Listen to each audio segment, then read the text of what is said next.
Well, listen. I'm actually getting notes on the show now from my family.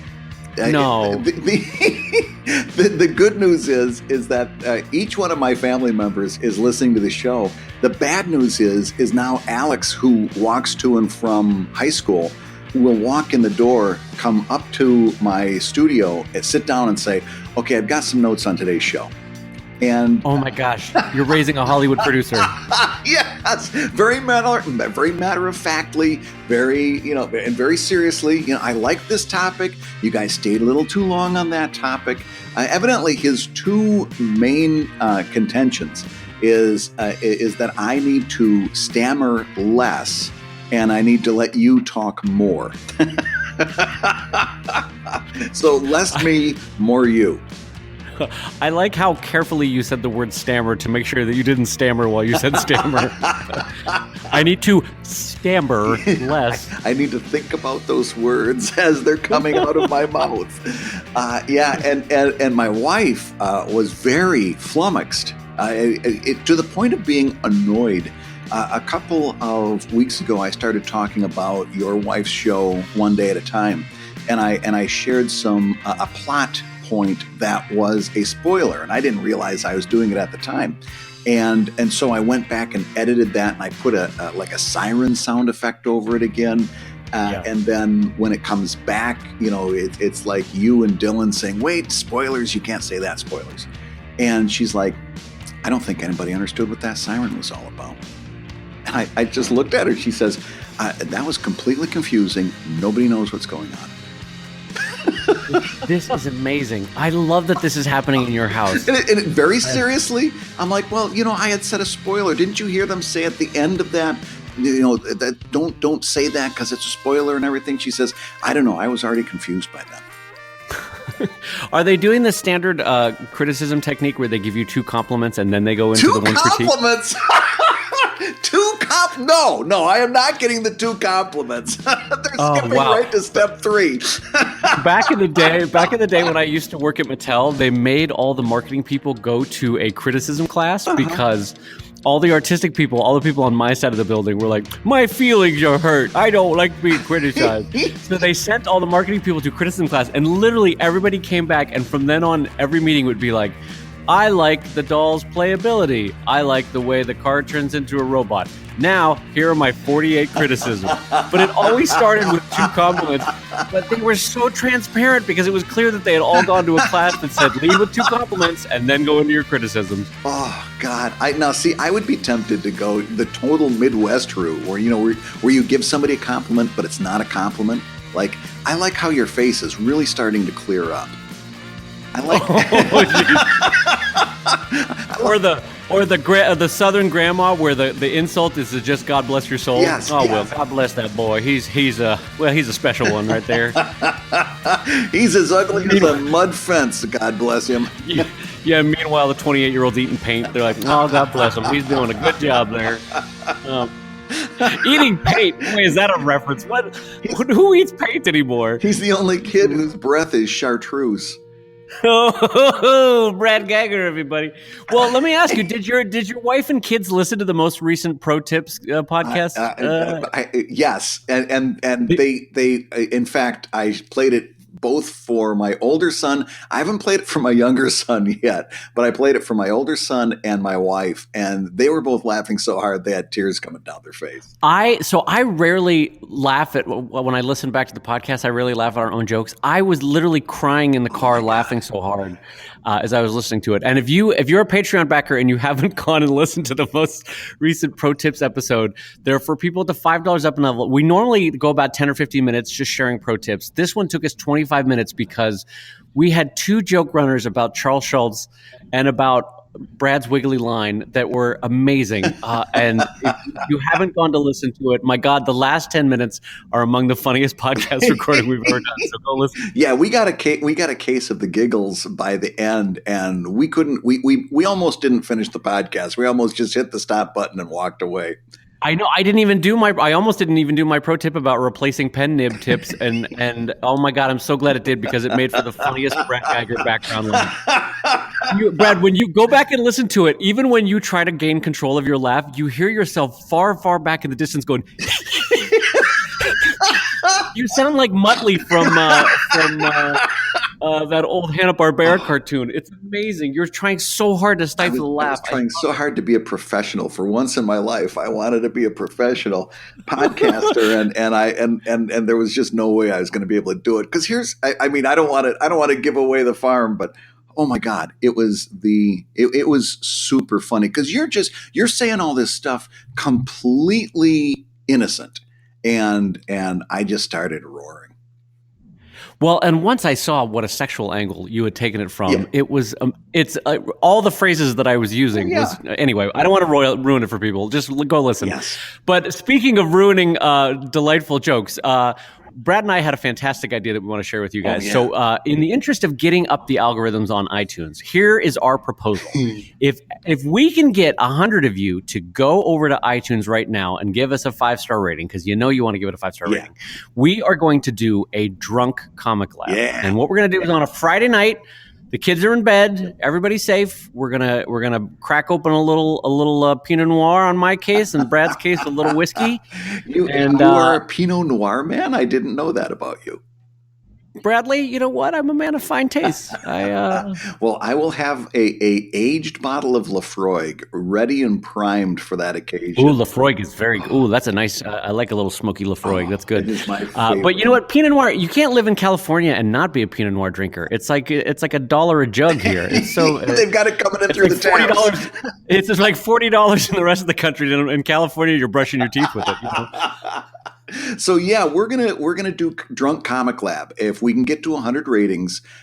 Drunk Comic Lab, and it's just going to be Dave and I. There's not going to be anything useful that happens during this podcast at all. We're just going to start telling all of the stories. Like there's so many stories that I can say, Dave, tell the story about XYZ, and because I've heard the story a number of times through doing conventions and so forth, and we'll just take it from there. Oh my God, that will be so delightful because there's nothing more delightful than a drunk Brad Guigar. Having seen it at 10, 20 years worth of comics conventions, it's delightful. You're going to want to get to that. So Brad, I don't know how to tell people how to do it. How do you actually do a rating on iTunes? I'm legit idiot about that. I don't know how to do that. It's real easy. If you're listening to the show on your iPhone, there's another stammer now that I'm going to have to edit out so in post, so my son doesn't give me the look. Just just click on Comic Lab, scroll down, and you'll see something that says ratings and reviews, and tap to rate. And you can give us a little rating. It'll walk you through the process. It's super easy. And once you've rated us, like I said, I think we're at 27. So we've given you guys a real head start. We're a third of the way there already. Well, not quite a third, but we're close. It should be very easy. We're 50% there. Using Brad Guigar math. I like to round up. We're closer to a quarter. Okay, maybe we'll say that. We're over a quarter of the way there, and we can jump up to 100 easy. And trust me, Brad Guigar drunk is what you want in your life. That will be delightful.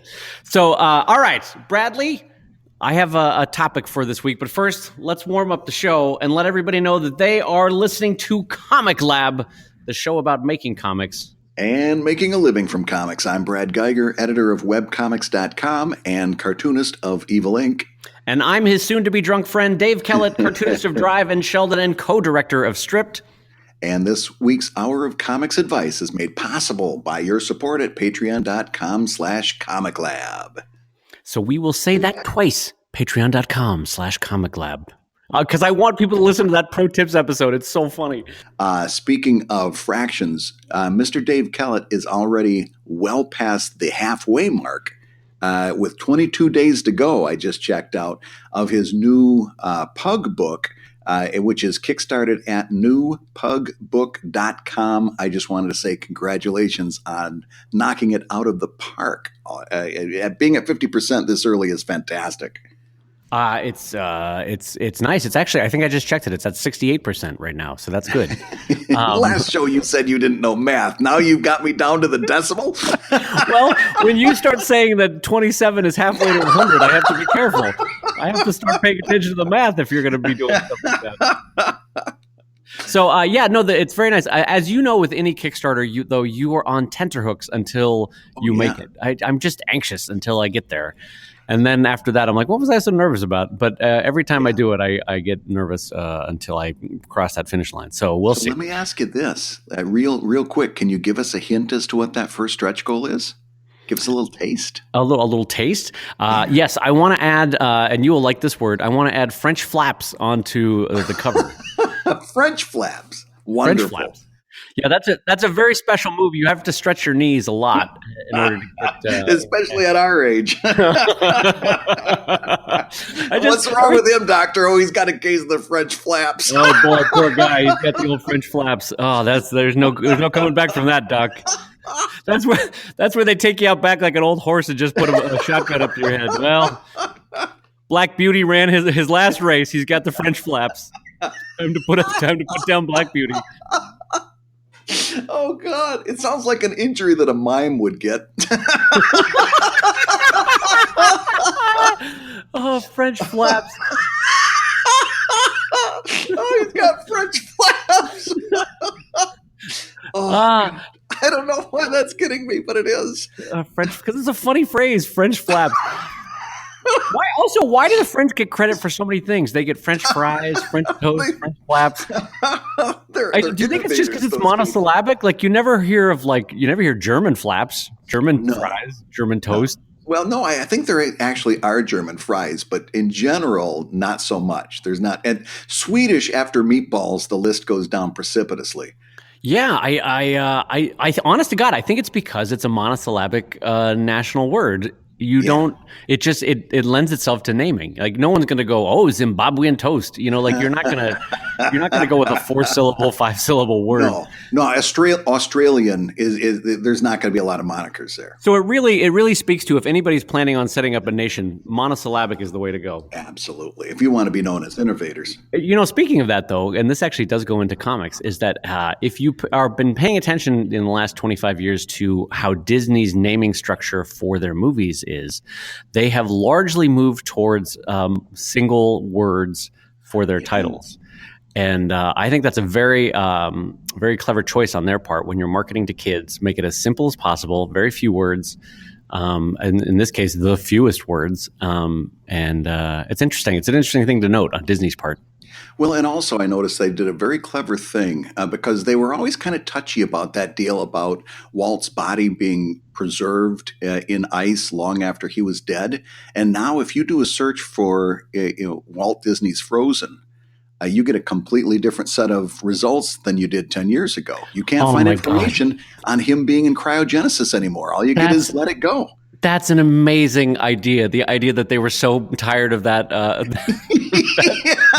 like, we don't want to hear this anymore. We're just going to bury it under 15 million returns for our new movie. Wow. Give me that woman's name that I can't pronounce to sing this. What was now I'm forgetting. Let It Go. You've got a daughter. You know what that song is called. Yeah, no, but I was trying to remember what the man. I'm turning into such an old man. Remember at the Oscars when he totally mangled her name? Oh, yeah. I'm forgetting his name. I'm forgetting the whole process. This is when you know you're old, is you forget the 4 steps to the thing that was going to help you remember. Yeah. Do you remember that guy who said that thing about that woman? Remember that? Yeah, remember that? He was that guy? Who are you talking about, Dad? That guy, the guy with the head. Like when I'm now bringing up a topic with my wife, I have to talk about an actor who is 4 movies away from the movie I'm trying to get to so that I can work my way back via IMDb.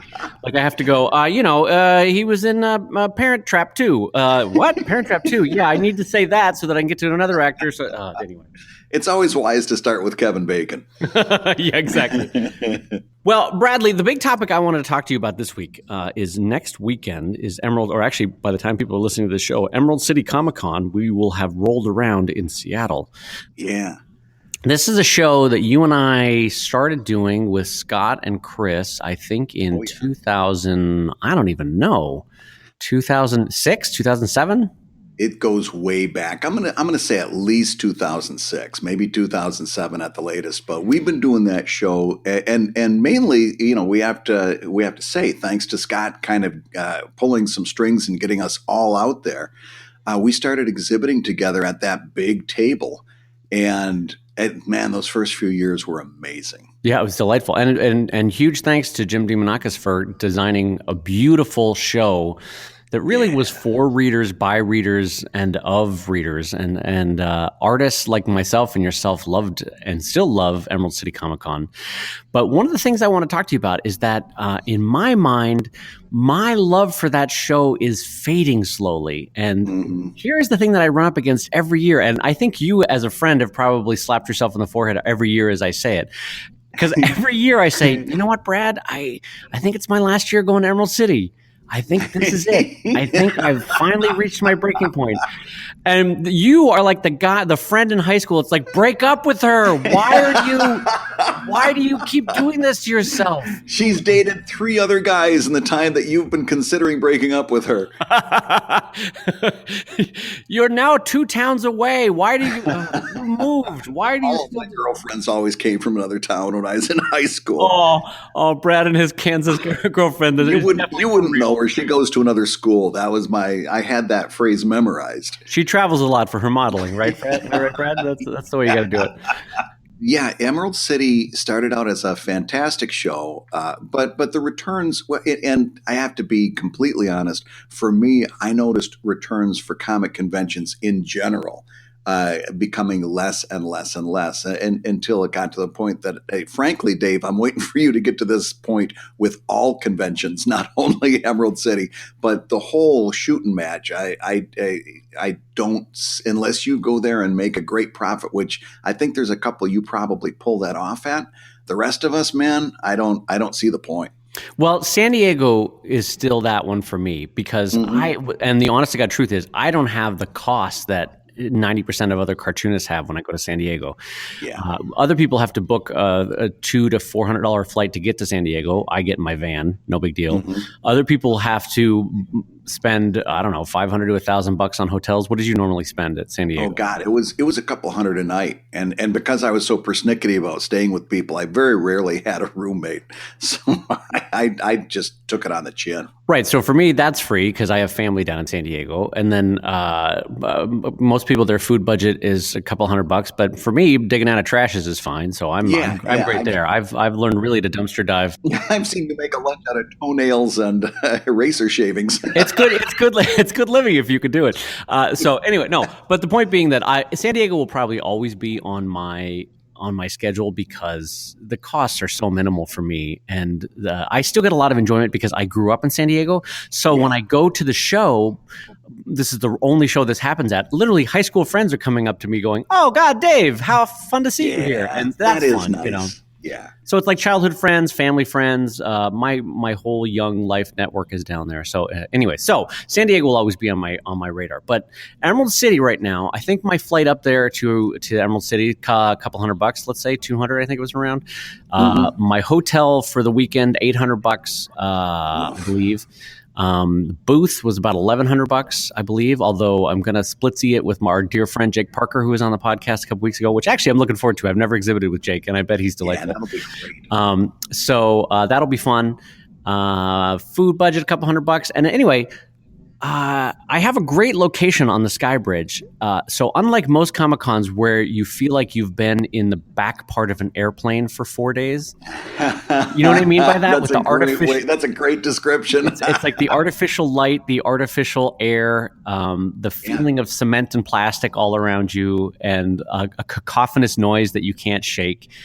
That's mostly what a Comic-Con is. But at Emerald City, I am in the Sky Bridge, which is surrounded by beautiful cascade of light because it's all windows. The air quality is great. The noise is not so cacophonous. And yet, every year, I find myself going, this is my last year, I think. This might be my last year. Yeah. So I want you to fix me, Brad. Why am I saying this, and why do I keep going, and why do I continue to say it even after I go? Oh, well, listen, I don't want to talk about you specifically, but I will tell you in general what I think the thoughts are on that. And that is we have all, or when it comes to comic conventions, have gotten into a gambler's mentality where we go to one show and it just stinks, and then you think, oh, but the next show is going to be better. And then you literally get into that mentality that keeps you pulling the lever on a slot machine because the next one's going to hit big. And then what happens is you do maybe make a little bit of an advance at the next show, or you talk yourself into believing that this show was somehow better than the last show for reasons that you can't put your finger on, like money. Right. But you're like, oh, but I think I did a lot more promotion, or I felt good about this one, or, I met this certain person that I might not have met otherwise, which is justifiable to an extent. But I think we have all gotten into a gambler's mentality when it comes to comic conventions, and we keep thinking that the next show is going to be the jackpot. Yeah. So that's okay. So the summary of the gambler's mentality is the next one is going to hit. Is that the idea? Yeah. Huh. That's interesting. And that could be the next show, like your next show that you schedule, or you could look at that in terms of last Emerald City wasn't great, but this Emerald City is going to be great. And if this one isn't great, next year's Emerald City is going to be fantastic. Right. So, or here's where I think I am, rather than a gambler's mentality, the next one's going to be great, which I think I'm experiencing the reverse psychology, which was the one 4 shows ago was great, and I'm still riding that feeling. You're chasing the dragon. Yeah, chasing the dragon. Exactly. Yeah, so for me, there was, 6 years of really fun, profitable, laugh-filled, beer-filled Emerald City Comic-Cons that were just delightful. And then things changed, and I'm still angling for the Comic-Con the Emerald City Comic-Con that I had 7 years ago, Yeah. Nope. I think that's absolutely accurate. In fact, I guarantee that's what's going on. Okay, well, so then I know this is going to be a show about Brad fixing Dave. So how do I, at this show, what are the hallmarks that I use to tell me whether to do the show again next year? Like, what do I look for, Brad? You're talking to the wrong guy. No, I'm talking to the right guy, because you made clear decisions of not doing Comic-Cons anymore. I'll tell you exactly how I did it. Okay. But it's so unpopular. It gets such a pushback every time I say it. Okay. Profit. How much profit did you make? And was it worth the amount of time that you spent to make that profit? That's the beginning and the end for me. It was I was looking at the time I was spending preparing for a convention, the time I spent at the convention, and frankly, to be honest with you, the time I spent recovering from that. And it became very, very clear that I was spending way too much time making way too little money. And I don't buy into the whole I did good promotion, because my opinion is if it isn't clickable, it's not promotion. Right. Those freaking flyers that we all hand out are very nice. And if you're going to be at a convention, you definitely should hand out flyers, especially ones with little maps back to your table. Fantastic. But don't kid yourself into that being the equivalent of even taking out a simple advertisement on a website that's well targeted and well placed and well written. That is a much better expenditure of your promotion dollar than convention flyers. And networking, I don't know. I've never been really super sold on that. Although the first thing I've got to put out as a caveat is I would have never met you if it wouldn't have been for conventions. I would have never met Scott and Chris and a whole host of other people who I'm very thankful that I've gotten a chance to meet without comic conventions. But networking, I mean, those have been good friendships, and we've done business things together. But I think sometimes when a web cartoonist says they're going to go to a show for networking, they think they're going to land like a big project or a big job. And I don't think that happens with enough frequency. And also, you don't need to spend money on a $1,000 table. You can spend a fraction of the amount and get a ticket and walk the show floor and do the equal amount of networking. That's okay. No, that latter point is very true. Yeah. Yeah. And in fact, I've done that a few times and had a blast. It was fantastic. And when you're like that, you have way more time to actually focus on networking, and you can put more effort into it. It's more valuable time that you're spending when you're not worried about being behind your table. Right. But when it comes to these, I really have become a little bit fierce in that I strictly looked at and bottom lined it financially and said, I can't keep doing that. Financially, this will be a very clear year whether or not it can work. Last year, I hadn't had a new book, I think, in like 3 years because of various factors. And so now that I'm starting to produce books again, that's going to be a kicker as to whether or not Emerald City is worth it for me anymore. And I'll know probably by Friday afternoon if the sales are going to be what I need them to be. You can usually tell very early. My heart is telling me that you may be right in the sense that one of the things that I do is I can put up an eBay drawing once a week, right, separate from the original art that people can buy on Sheldon. And if I spent the weekend just cranking out eBay drawings for the next 20 weeks, equivalent to the amount of time that I would have spent in Seattle, the profit margin might be the same. But then, of course, the question becomes, well, you say you're going to do those 20 drawings, but when you don't go to a convention, are you going to do those 20 drawings? You know, that's the sort of the quid pro quo in giving up a convention. You actually have to do the convention's amount of work. Yes, perhaps. But again, there's only so much that you've got to overcome. How much profit do you figure you make on one of those eBay drawings? Is that a fair question to ask? If you consider the sunk time, I can do a pretty good one. I can do a pretty good one, like 45 minutes to an hour, right? As you could do a pretty good drawing. So I think that ends up being an hourly rate. Let's say if it's an hour, it's an hourly rate of about $100 to $200 an hour. So how many of those would you have to do to make the similar sort of profit that you get at the end of an Emerald City Con after you take care of all your expenses? Well, that's what I'm saying. It's about a weekend's worth of drawing, and it's not that bad. And frankly, it's more pleasant because you can sit there and watching, Thor Ragnarok while you're drawing. So. Well, yeah, and you're not getting fondled by the TSA. You're not. Well, no, that's a bonus. That's a feature. That's not a bug. Any kind of touch. I just need you in touch, Brad. I just need someone to know. I just want a hug. Anyway, so there's a sort of fallacy that if I stay home, I can make the same amount of money, because you don't actually do it. If you. One of the things, okay, so here's the flip side of me going to conventions. What a convention does do for me, and this is very true. It helps me set my publishing schedule for the year, in the sense that I say, I've got to have the book back from the printers a month before Comic-Con. And in doing that, I then have a new book to sell for Christmas season and for the rest of the year. And then because I'm going to a convention, I will very often make a new pin or a new magnet or a new button that I wouldn't otherwise have spent the time to do. And then that goes up in the store. But again, it is a question of, am I spinning my wheels to create something for a show that didn't end up making me a bunch of profit? So this is the constant battle that I'm wrestling, a constant stone that I'm pushing up a hill. I don't know.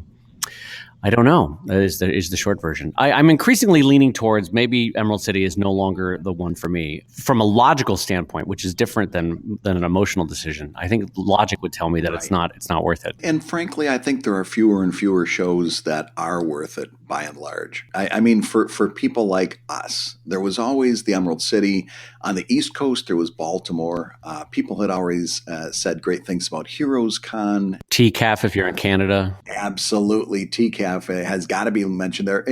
Shows that were still about comics and did a very good track record of bringing in comics fans. And I'm not saying that to trash like the Wizard shows or the big Reed pop shows where it's about a more of a wider pop culture thing. I think those shows are great. They're just not big moneymakers for me. And so I've got to buy a ticket, not a table for those shows.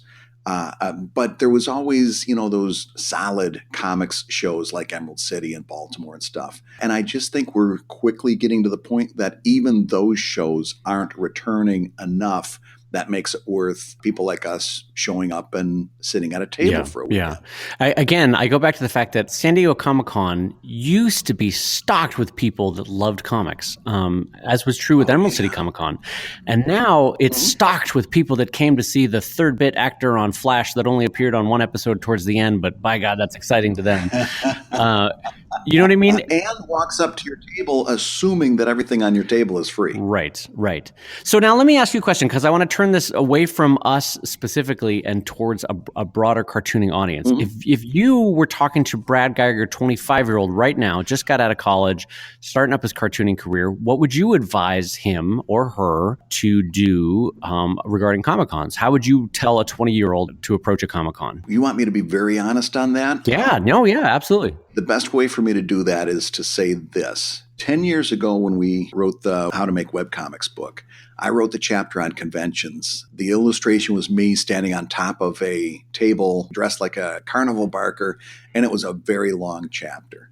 And when I wrote the Webcomics Handbook, which was the follow-up to that a few years later, I referenced that and I said, I've got kind of a different view on these. I'm pulling back from that a little bit. Here's some information about attending comic conventions, but I want you to weigh your options very, very seriously. Right now, I'm working on assembling the content for the second edition of the Webcomics Handbook. And right now, I'm really, quite literally, without any hyperbole, my plan is for the chapter on comic conventions to be a one-page chapter that says, don't do it. It says, if you want information on this, get the first edition, but I'm not wasting any ink on this. All of the ink that I would be devoting to this, we're going to devote to crowdfunding. And those things are returning on your investment. And I just don't know that comic conventions are. We keep showing up. We keep stocking Artist Alley with our bodies. And we keep walking away in the hole. And particularly, honestly, what I would tell 25-year-old Brad Guigar is don't reach for your credit card when it comes time to pay for this convention, thinking that you're going to get it back. Make those decisions very, very carefully, because I did a couple conventions on credit cards and then spent an awful long time paying that off. Those are not smart decisions that you're making. So I would say very seriously, you should not be going to a show unless you really have a clear-cut path to turning a profit. And if you're telling yourself that it's all about promotion and networking, I would tell 25-year-old Brad Guigar that he's kidding himself. So my big takeaway as I listen to you there is, let's stop all human contact. Let's not engage with any other humans physically in any way. No handshakes, no smiles. I just want to look at them through a screen. Is that what? No con crud, no getting sneezed on. Absolutely, yes. Listen, I am very happy as a hermit. But there is an argument to be made, though, that you don't, between Patreon and Kickstarter and other side books that you might be selling in online stores and Etsy and original art sales and eBay, that you could replace almost completely any advantage to convention sales, I would think. Yeah, I really feel strongly about this. And in terms of the human contact that you mentioned, like I said before, buy a ticket, not a table, and then contact your butt off within limits of proper behavior. Well, now let me counter with one other point, because I my heart still vacillates on this. I still get emails though that are like this, and I wanted to set it up for you, and you could knock it down. I actually encourage you to knock it down. Hey, Dave, I first met you in San Diego Comic-Con 2005, and you were so nice, and you gave a great sketch to my son. And ever since then, we have been lifelong fans, and we bought every book you've done, and I have 3 of your originals up on my wall in my office. Thanks again for what you do. Signed, Susan. In my over the arc of my career, there have been a lot of those kind of moments where a 5-minute interaction has led to a lifelong fandom, or at least contributed to it.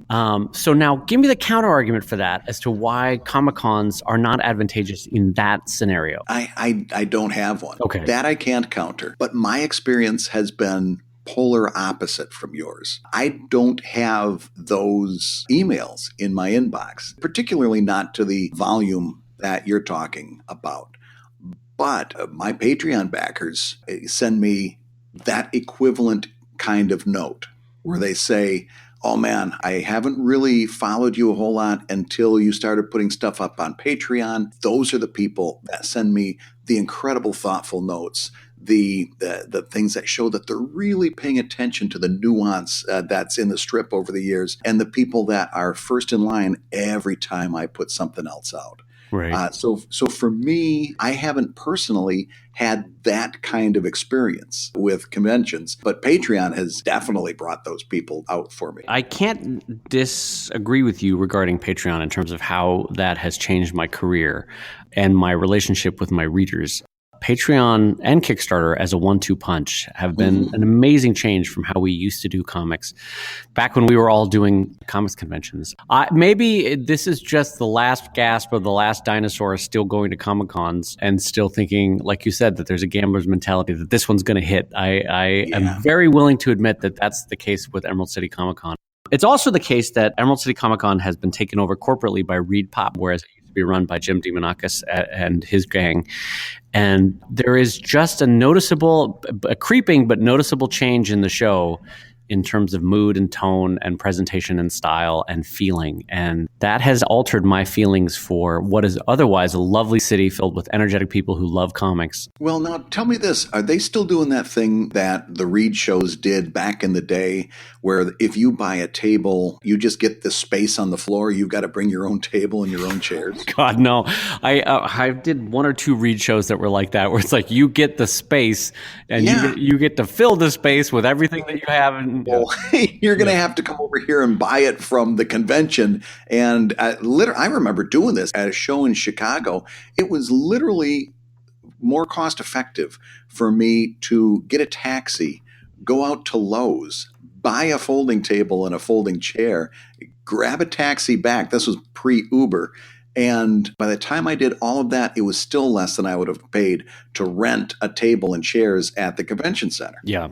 No, I know. I know a lot of people that do Reed Pop shows where they go to a Costco and they buy 2 folding tables and then just leave them at the show or give them to some group afterward. Yeah. Whatever the last fan is to the booth. Hey, you want a table? That kind of thing.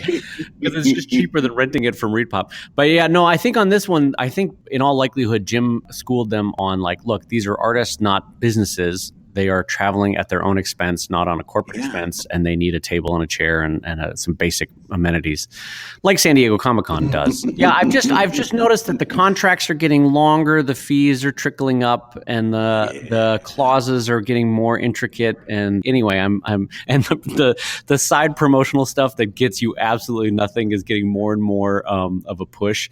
Get your name on 10,000 bags, get your name on 10,000 lanyards, get your name on some sign by a bathroom in the hallway, that kind of thing. Although I don't know whether I could participate since I'm not going, but I always meant to do an illustration for that book that they put out every year. It's really well printed, that hardcover book. Oh, the Monsters book that they do, yeah. Yeah. And every year it gets to be March, and then I see Emerald City, and I'm like, oh yeah, I forgot to do that again.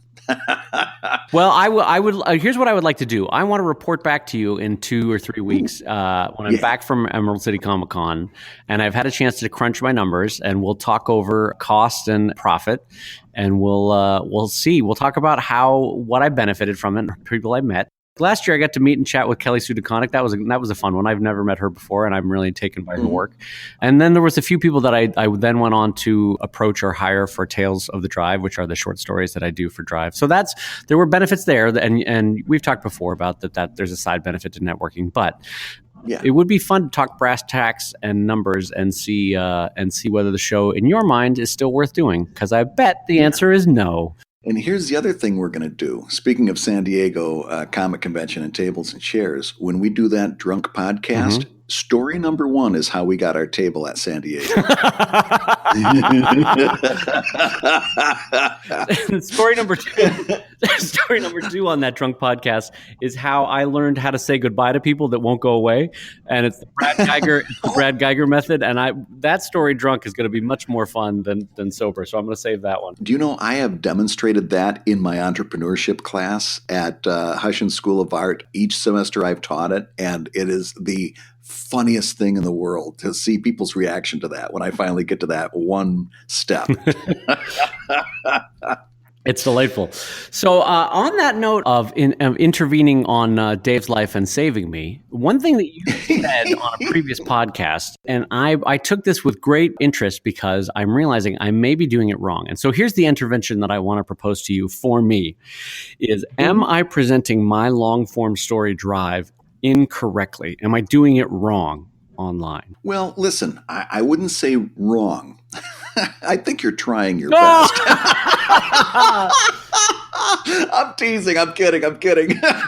Suddenly you've become that Southern grandma. Oh, God bless him. Look at him. He's doing his best over there. Dave Kellett, he's eating some paint. I've been holding back, waiting.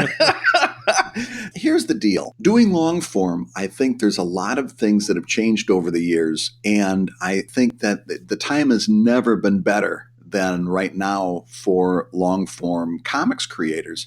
The thing that makes me crazy is when I see people continuing to present their long form comic in the same way that we've been doing webcomics since time immemorial, where you've got a site and you come to the site and you see the most recent update and then you can go backwards through the archives. That's not great for long form comics, particularly because then this is very important to understand this next part. The way most people write a long form comic, what happens is you just get thrown into like page 13 and you've got no reference to what these characters are. And it just ends when the artist and the writer get to the end of the page. That's no way to capture your first-time reader that's coming to your site. Wait, can you elucidate on that last point? What do you mean it just ends when the writer and the artist get to the end of the page? What is it? This will become very clear because I'm going to say the way you are writing Drive is a saving grace in that I think you kind of still do the old school publishing approach. However, I can tell when I read Drive that when you write each one of your updates, you write them, and I'm correct in assuming that you're pretty much posting like a half a page from your graphic novel on your updates. No, each one is a full page. Or a full page. Okay.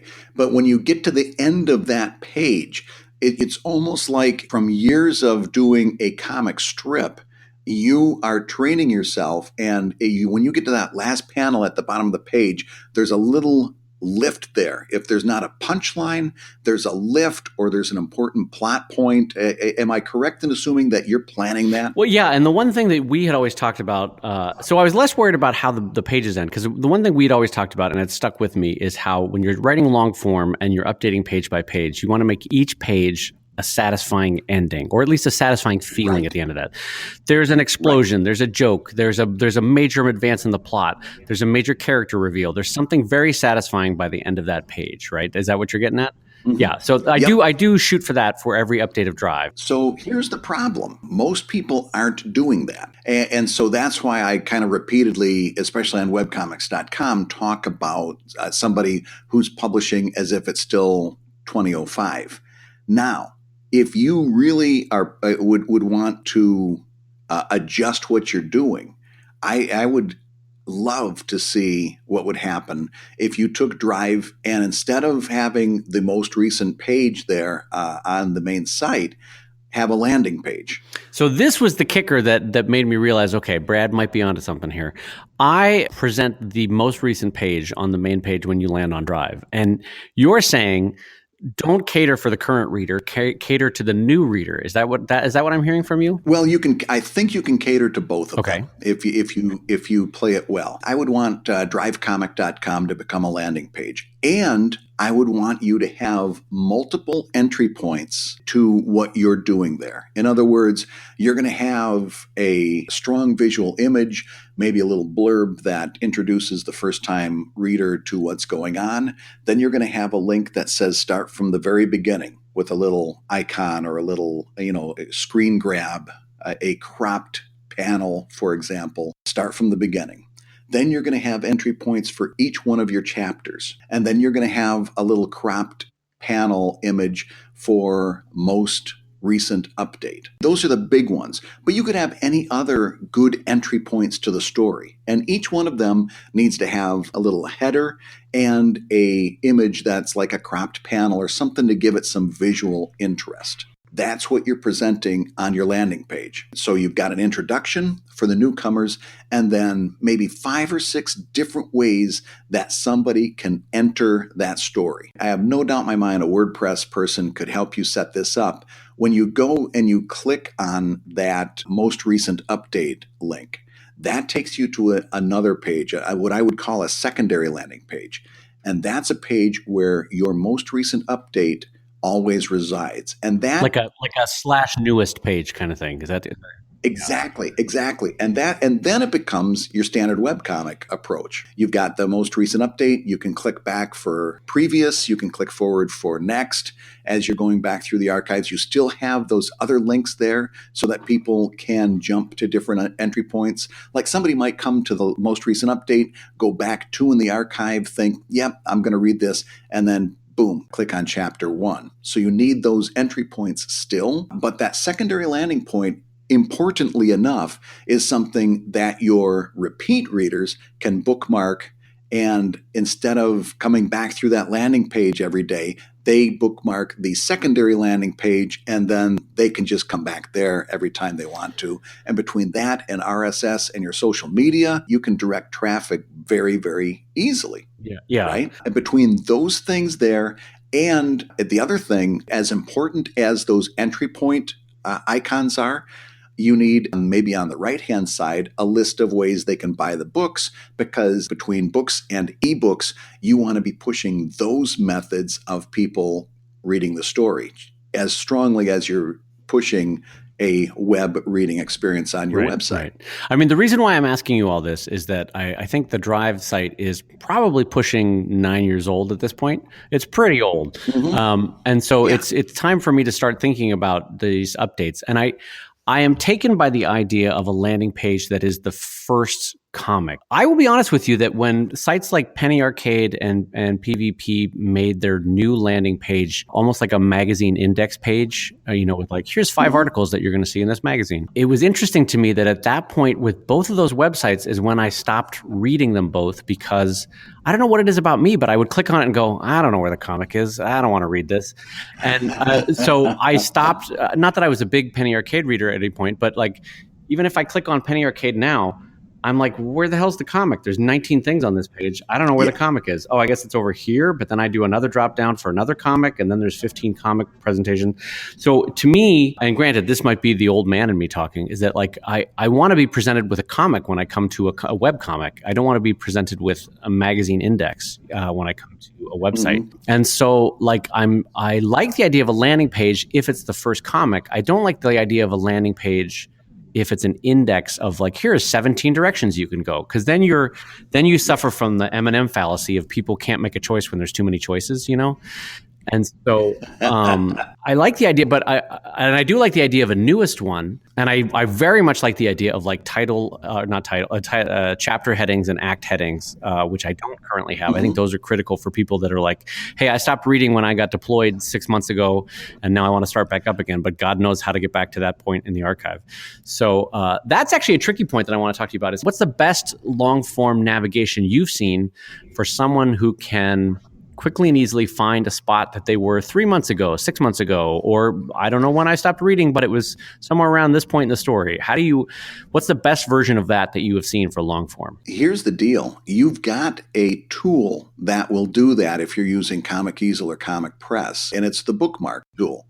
The bad thing about that is that the way it's designed and the way it's implemented is not user-friendly. Do you have to be logged in to do it or something? I think it sets a cookie. I don't think you have to log in. I think it sets a cookie, if I remember right. But there is a way you can bookmark where you are in the archive. Problem is, it's so small and inconsequential that I don't think a lot of users use it. It needs to be designed a little bit better. And explained a little bit better. But there actually is a tool to help people do exactly that.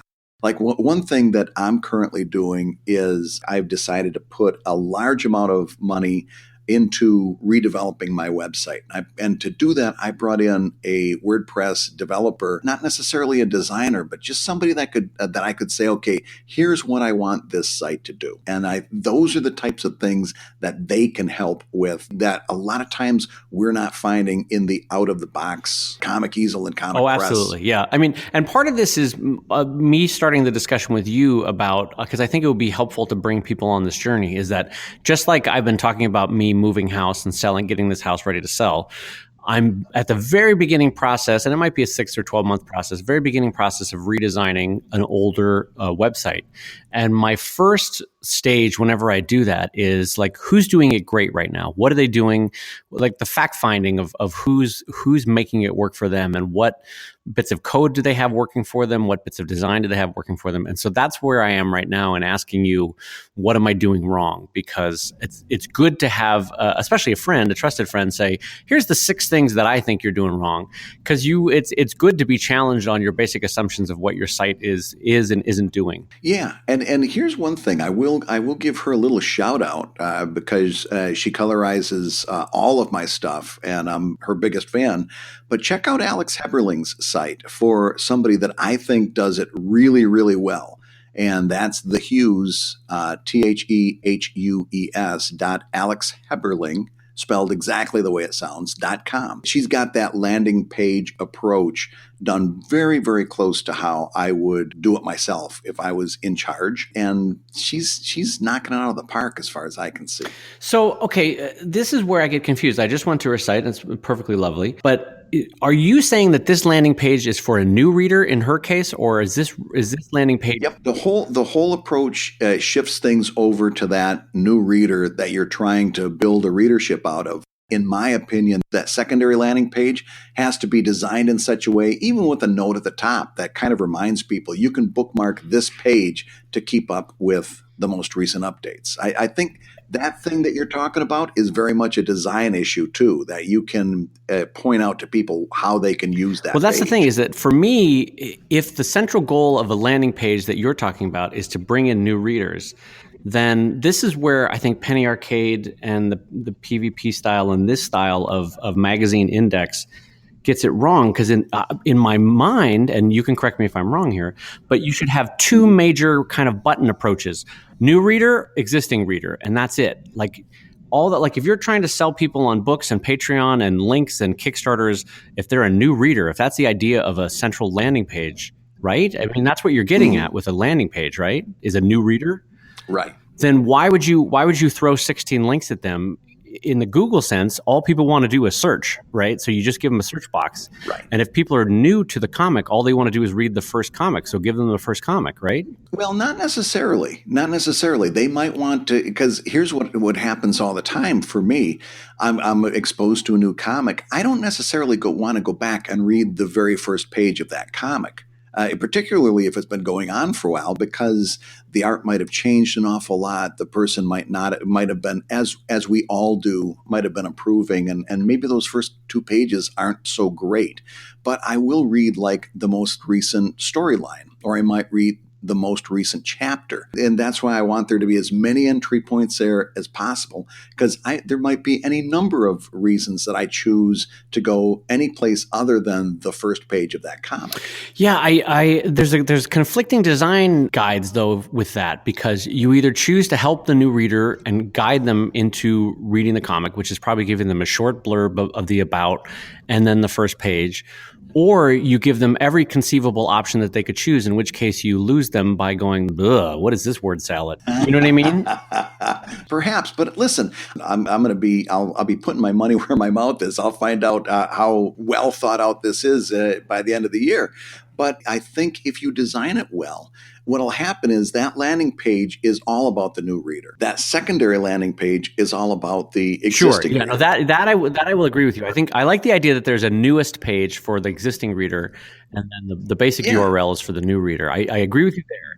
And that secondary landing page is where people are going to bookmark. And my gut is telling me, and this is just the first conversation we're going to have about this, my gut is telling me that the secondary landing page for existing readers, that can have the word salad of Kickstarter, Patreon, books, t-shirts, PayPal me $1, whatever it is you want to put on there. Sure. That can have the word salad. But I really feel like the first landing page, and I want to hear your thoughts on this, that should be super clear and probably have just a short blurb and the first page of the comic on it, right? I mean, obviously within a design setting, but keep it really simple, right? I would go short blurb, first page of the comic, first page of each chapter. First page. Oh, wait, that's interesting. Why would you do that? I want to give them multiple entry points. Now, what do you? Okay, you lost me a little bit. No. Okay, wait a minute. Let me go back. Links to the first page of every chapter. Not the so actual if somebody page. wants to say like, okay, I think I might like the story. Let's see what it looks like in 100 pages. Is that what you're thinking? Like the equivalent of flipping through a book? I like this storyline. Let me go back to the beginning of this storyline, not necessarily the beginning of the entire comic series. Oh, well, then you're serving a different master then, right? Like if your goal of No, I'm giving those people every opportunity to jump in where they want to jump in. Right, but then you're jumping back into the word salad of imagine I'm totally new to Evil Inc., right? And I've never seen it before, and someone said, have you tried Brad Guigar's Evil Inc.? And I go and I land on your landing page and I'm presented with all these different title chapters and the first comic and the intro.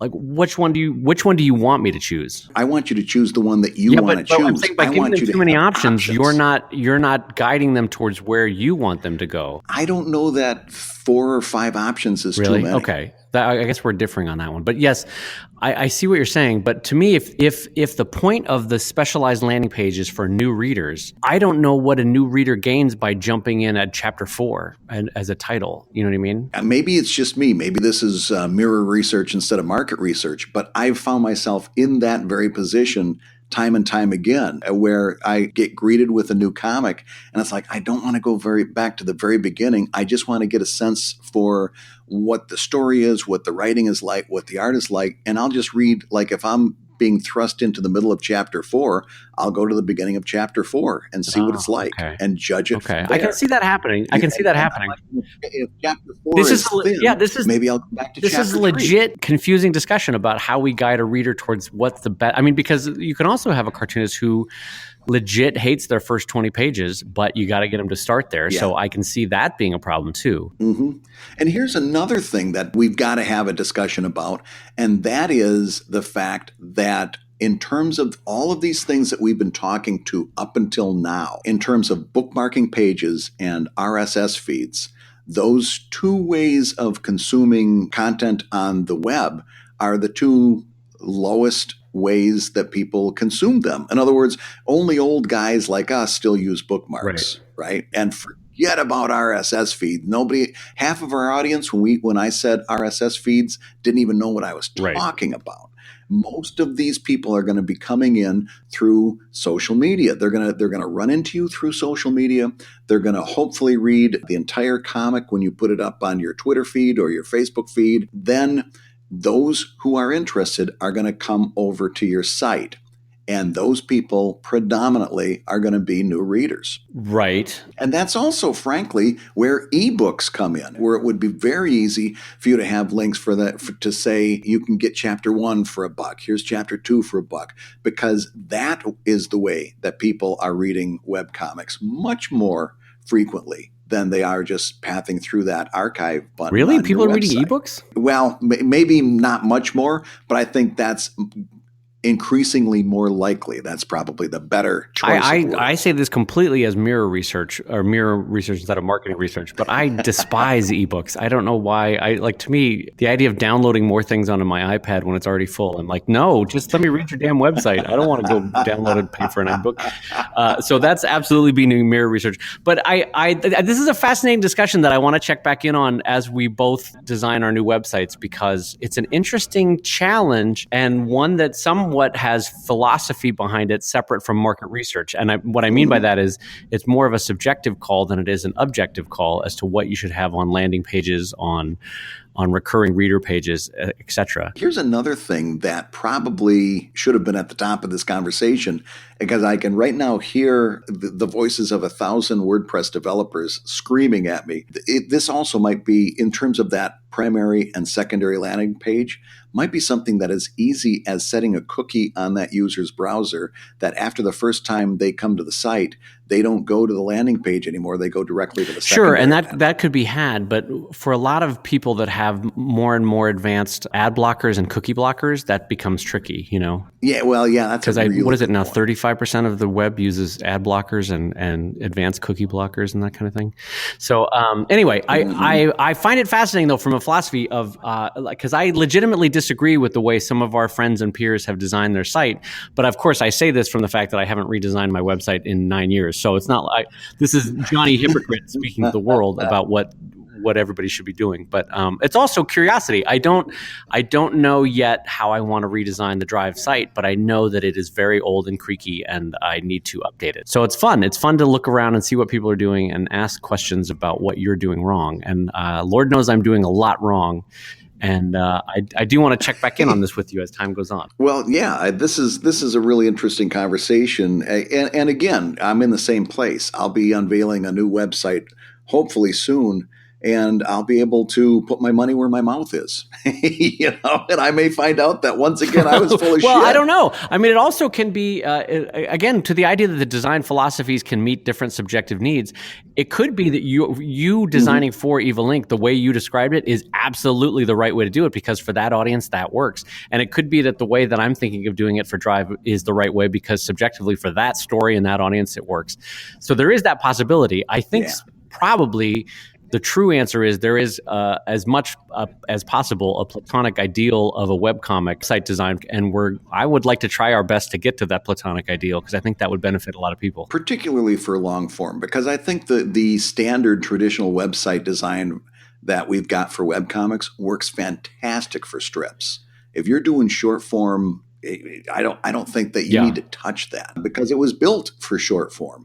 But I think long form creators have to go. This is a rare time where we can actually open it up to hive mind. So for Patreon backers and for people that use the Discus page for Patreon backers, I would love for the hive mind to go into work here and let us know which websites you think are doing long form webcomic website design right, and why, like what specific aspects, even if it's just like, hey, they do this one thing really well, everything else about the website's terrible, but pass that along, because let's try to find the platonic ideal of different bits and pieces that we can cobble together to make the perfect website for long form. That might be a fun project over the next couple months. Yeah, no, I think that would be great. I know we both check in from time to time.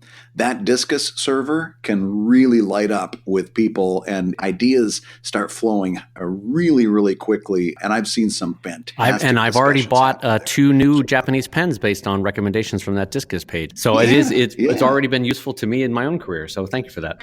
Let's just remind everybody that Drunk Comic Lab can be yours if we get to 100 5-star ratings on iTunes. So Drunk Comic Lab, oh boy, you're going to want to see Brad Guigar drunk. Let me just tell you, that's going to be a treat.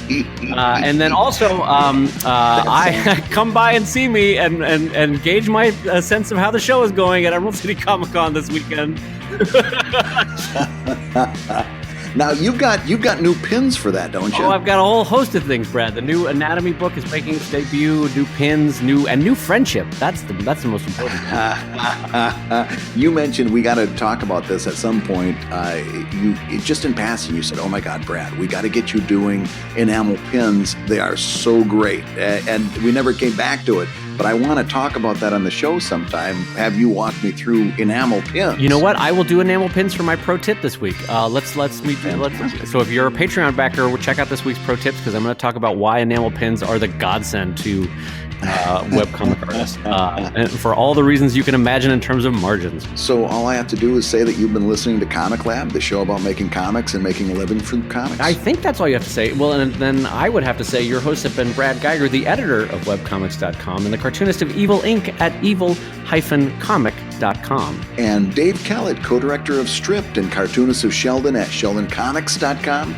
and Drive at drivecomic.com. Hey, check out the Kickstarter for Dave's new book at newpugbook.com. And the Comic Lab theme song is used with permission from Andy Creighton at theworldrecord.net. Comic Lab is made possible by your support on patreon.com/comiclab. So we'll go ahead and say that twice, patreon.com/comiclab.